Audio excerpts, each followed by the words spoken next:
it is the spooky season, Dr. Joe. Some might even say that there is a specter haunting the Dr. Joe show at this very moment. And what specter would that be, Tom? I think it's our guest for tonight. But there's so much more to that. I mean, we could either capitalize it or not. But I would be very interested in hearing who is our guest for tonight. Please introduce him. Absolutely, Dr. Joe. Tonight, we are absolutely honored to have Professor Richard Wolff. Richard Wolff is an American economist known for his work on economic methodology and class analysis. He is Professor Emeritus of Economics at the University of Massachusetts Amherst and a visiting professor in the graduate program in International Affairs at the New School. Wolff has also taught economics at Yale University, City University of New York, University of Utah, University of Paris, and the Brecht Forum in New York City. Wolff hosts the weekly 30-minute long program, Economic Update, which is produced by the nonprofit Democracy at Work, which he co-founded. Welcome to the Dr. Joe Show. Thank you very much, and I enjoyed your speed reading of my bio. Thank you, thank you. It is such an honor to have you here, Professor. Thank you so much for joining us. There's so much to talk about. There certainly is, and I know that you have an audience that is used to your jumping right in and seeing what can be said that isn't the same old from the mainstream media. So I'm very happy to be here as well. Oh, I'm delighted. Let me just back way up.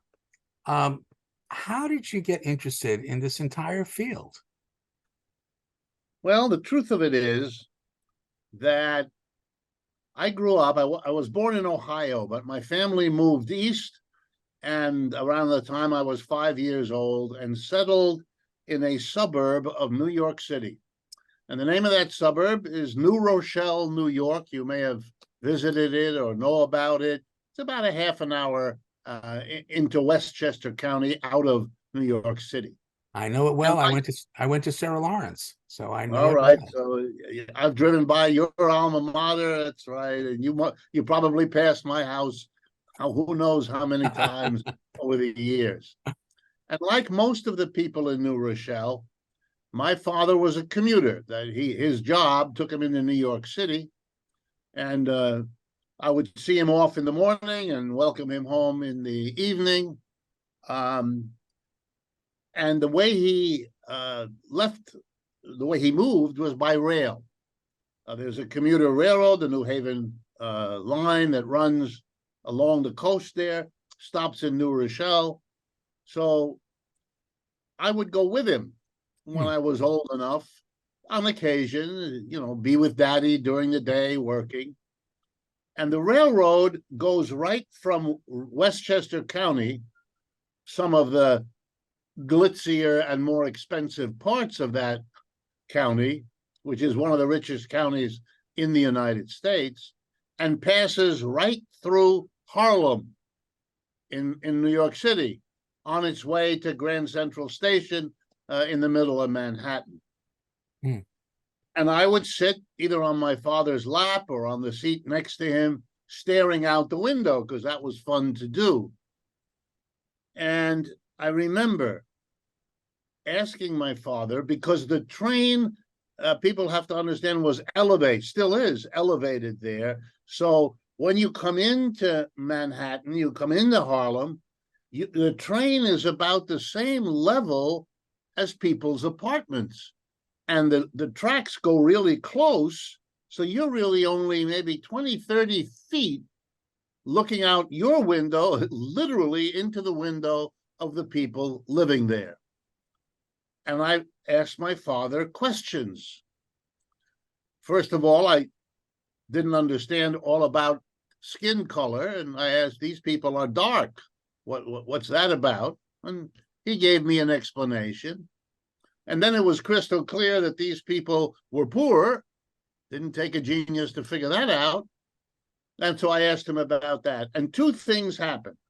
First, I was getting attention from my father, the likes of which I did not normally get. Something about these questions triggered in him a desire to really have me understand what this was all about. I didn't know, of course, how to think that through, but in retrospect, I can see that I began to pepper him with questions, not because the topic was all that urgent, but the attention from my father, that was wonderful. And I basked in that. And so it became a habit, even to the point where when we were back home in New Rochelle, I would talk to him about reliving what we noticed on our last trip or what someone said that we overheard. Long story short, my father made me understand that there is very serious injustice in the world. That's the way he handled this. Those people are required to live in conditions that are unfair, unjust, inappropriate, violate every, then he would remind me what I might have been learning in Sunday school or anywhere else, the contradiction between them. And he wanted to explain to me why that had happened, who were these people, where did they come from? And I just drank it up.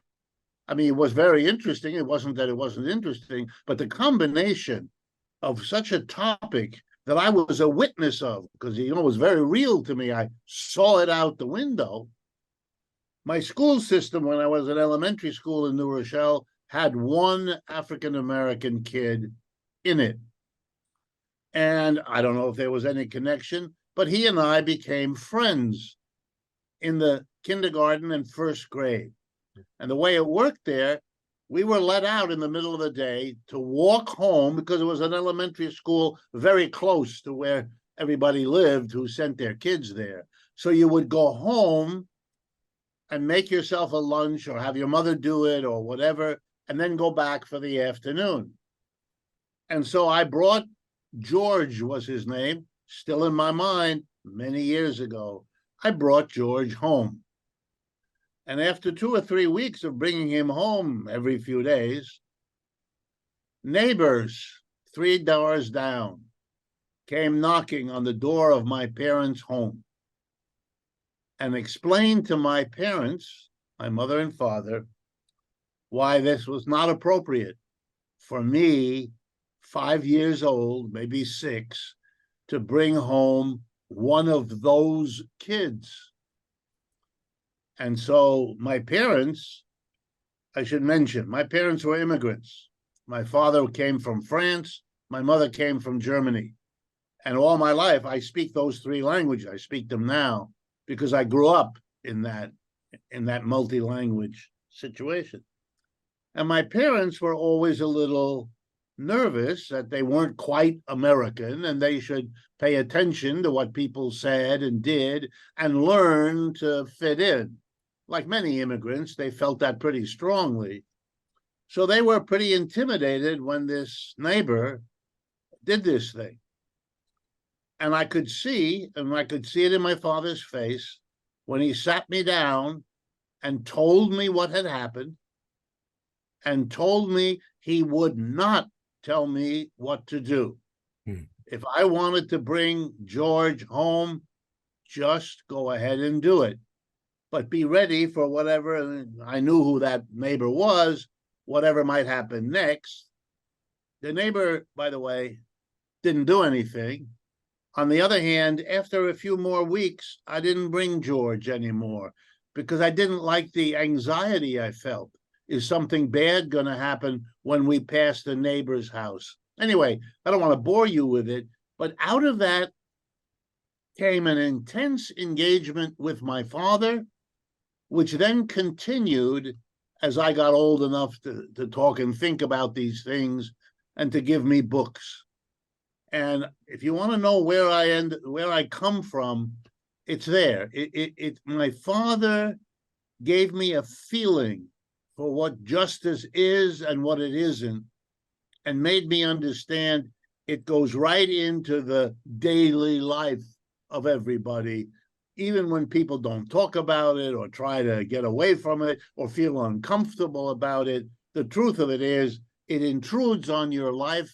And he didn't have to make a difficult argument because I was already at the tender age of 5 and 6 experiencing all that was.